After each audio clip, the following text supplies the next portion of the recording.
I mentioned in Wednesday's video report that I think that right now, the college conference tournaments, they are so much more difficult to win than any time during the big dance, because teams take on new identities. Teams that were awful throughout the regular season, especially during conference play that started back in late November, early December, they forget who they are. They suddenly capture lightning in a bottle.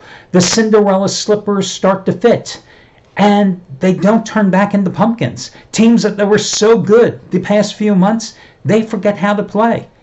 And what changed? The regular season ended Saturday or Sunday. Here we suddenly get to Wednesday and Thursday, and all hell breaks loose.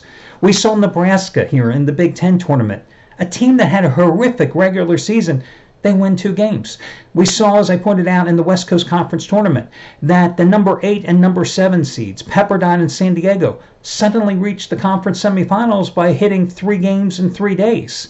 Today, we saw another upset right before I started this video report. Rhode Island, a team that was midland throughout the Atlantic 10 tournament regular season, they catch fire at the end of the regular season. They win 4 straight games. They win handily yesterday, their opening game in the Atlantic 10 tournament. They take on the number 1 seed, a Virginia Commonwealth team that finished the regular season with 12 straight wins, a winning streak that ironically started after they lost their regular season game at Rhode Island. Well, they won the rematch handily at home. What happens? VCU today in the first game at the Barclays Center was laying like 5.5 to 6 points. Rhode Island wins the game outright 75-70. Virginia Commonwealth goes home. It is just so damn difficult to win these games because, again, you never know when the pumpkin turns into Cinderella, and you never know when the clock is going to strike midnight again. So listen, I've got a couple of complimentary plays coming up here for this video report. In terms of who's the hot handicapper, one of the new guys I added to the site, Jay McNeil, has been sizzling. Last night he had another $100 max bet winner. It was Oregon taking care of business against Utah. Today going for number 5 out of 6 since he joined the site last weekend. It's Duke, North Carolina. You get it for over half price off by using the coupon code LINEERROR. That's all one word, LINEERROR. I probably should have used a little easier coupon code. Yeah, maybe. Maybe I should have. And Jack Brayman going for a 6th straight winning day. Cashed in last night. Actually, he had his Atlantic 10 tournament game of the year. He was on Rhode Island over LaSalle yesterday. Today, top-rated $100 basketball winner, number 56 out of 89 overall, his Big East tournament game of the year, Villanova and Xavier. Jack has made $10 bettors $19,917 in all sports over the last 362 days. Again, that's wins minus losses minus the VIG. $19,917 the past 362 days, 3 days shy of a year. You get it for over half price off by using coupon code 100DIMER, 100DIMER. All your other coupons and promos are over on the homepage. Let me take a look at the game between Oregon and Arizona State, which goes late tonight in the Pac-12 tournament at the T-Mobile Center in Las Vegas.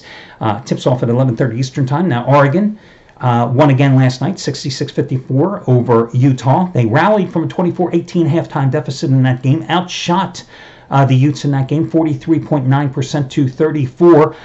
Utah just couldn't get it going because of Oregon's defense. The Utes 2 for 23 on 3-pointers. This after taking care of business in their opening round game 2 days ago against Washington State, holding the Cougars to 31% in that game. Oregon has now won 6 straight games since Dana Altman has changed his starting lineup, surrounding point guard Peyton Pritchard with a big lineup consisting of 4 6'9" guys around his starting point guard. And in that 6-game winning streak, the last 5 such wins, the Ducks defense has yielded 62 points or fewer. Listen, they give up the 19th fewest points in the nation, giving up just 63.7 points a game anyway. What can I tell you? They're playing some great ball right now. And now they're taking on an Arizona State team that they split during the regular season into 2 meetings. They lost the first one. They won handily in the second one. Arizona State is coming off an 83-72 win over UCLA yesterday. They've won 6 of their last 7.